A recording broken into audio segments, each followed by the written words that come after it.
Cambodia-Laos-Vietnam Parliamentary Summit towards Sustainable Development. South Korean ambassador to Vietnam pays visit to Nghe An province.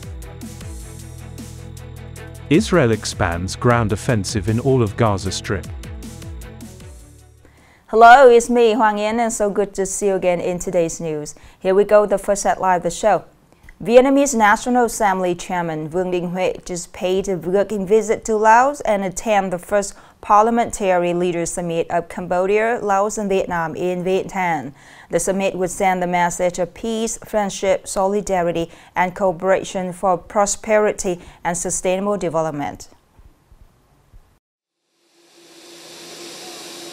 Taking place from December 4th to 7th, the first Parliamentary Summit aims at strengthening friendship, solidarity, and comprehensive cooperation, promoting the exchange, sharing of information and practical experience between the three countries' parliaments, with a focus on promoting foreign political cooperation, socio-economic development, defense, security cooperation, people's exchange for the sustainable development of the three countries in the development triangle and connecting the three economies.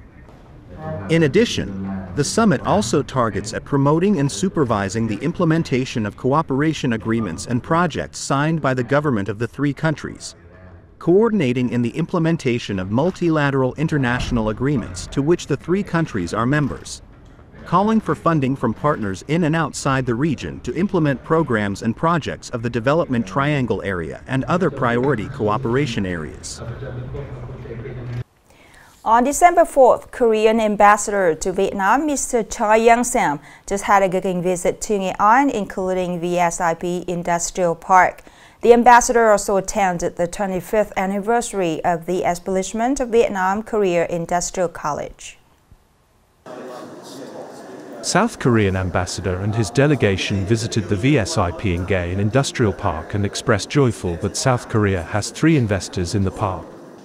As of now, Nghe An province has granted investment registration certificates for 24 projects carried by South Korean investors, with a total registered capital of $166.7 million.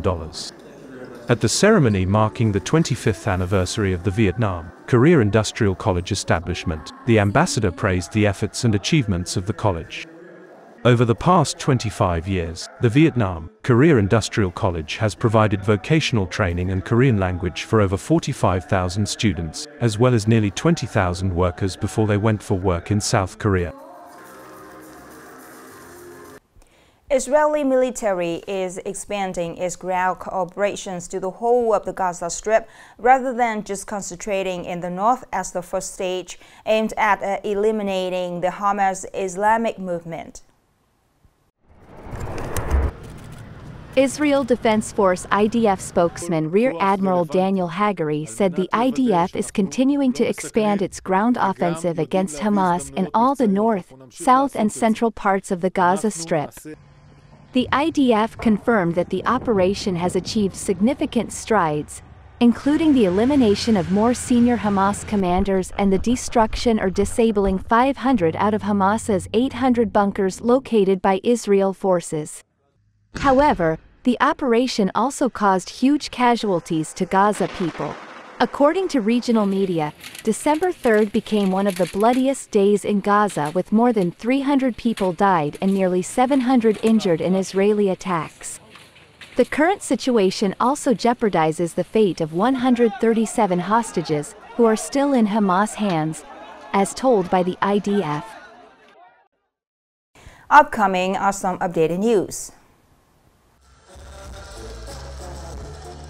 On the morning of December 4th, a friendly exchange event took place in Vinh City to celebrate the 96th anniversary of National Day of Thailand, December 5th, 1927, December 5th, 2023. Vietnam and Thailand have long-standing relationship, especially since the two countries established diplomatic relations in 1976.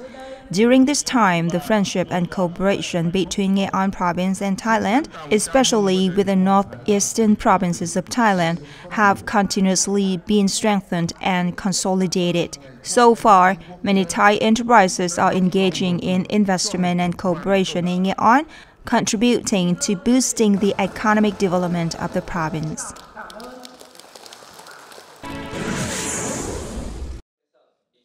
Also on December 4th, the leaders of Nghệ An province and relevant departments had a meeting with Q-Tech Technology Company Limited of Chinese Q-Tech Group on surveying locations and investment environment in industrial zones in the province.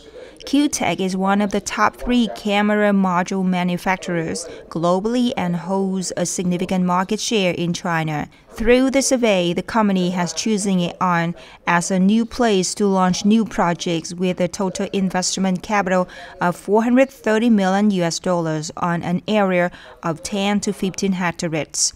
At the meeting, Q-Tech leaders hoped that the province would offer them special preferential policies regarding administrative procedures, taxes, labor training, and dormitories for workers. In return, Vice Chairman of the Provincial People's Committee, Thanh An, affirmed that Nghe An always welcome investors and pledged to support and create favorable conditions in terms of policies and investment, as well as business environment for the investors.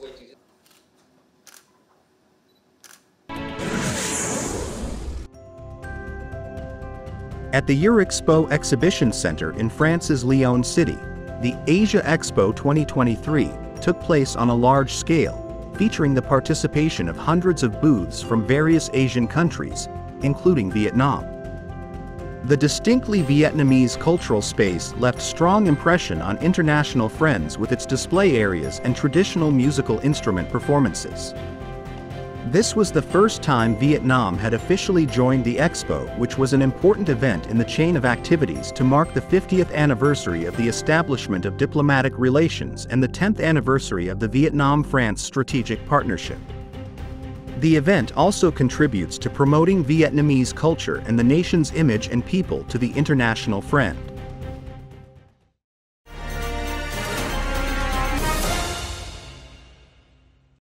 Now let's move to today's story.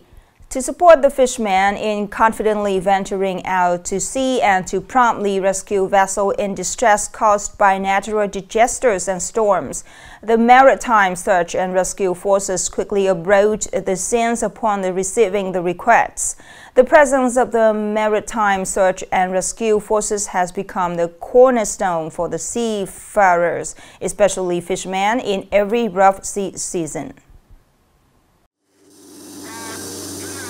Regularly engaging in fishing activities in most fishing grounds of Vietnam.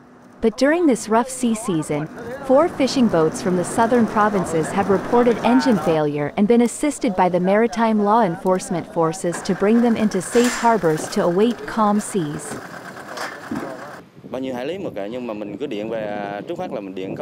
The engine failed and we called the mainland for rescue. The functional force sends ship to tow our boat to safe place to fix engine. Continuously carrying out maritime patrol duties, Vietnam's Coast Guard ship 8004 received many emergent calls and promptly respond to rescue fishermen at sea risk.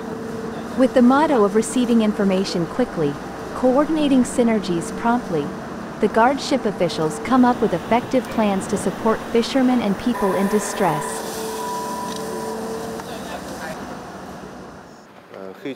We always consider search, rescue and helping people missions while clinging at sea is a combat missions and an order of the heart. We carry out this mission for many years to help fishermen confidently engage in maritime livelihoods.